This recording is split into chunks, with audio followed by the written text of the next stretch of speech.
বিপ্লব।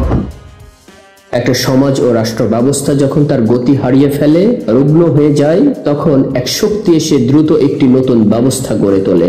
সমাজ ও রাষ্ট্রের এই দ্রুত পরিবর্তনই হলো বিপ্লব। পৃথিবীতে অনেক ধরনের বিপ্লব সংগঠিত হয়, তার মধ্যে অন্যতম হচ্ছে রাজনৈতিক বিপ্লব।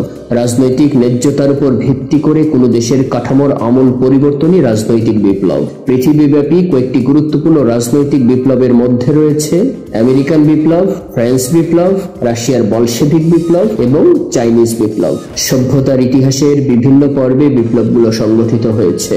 বিপ্লব সংগঠনের সময় সমাজের নিম্ন শ্রেণীর মানুষ এবং সাধারণ মুক্তিকামী মানুষ সবাই এই বিপ্লবে সমর্থন দেয় বা অংশগ্রহণ করে। শাসক শ্রেণী বা সরকারি কর্মকর্তাদের বিরুদ্ধে অনেক সময় যুদ্ধ অবতীর্ণ হতে হয়।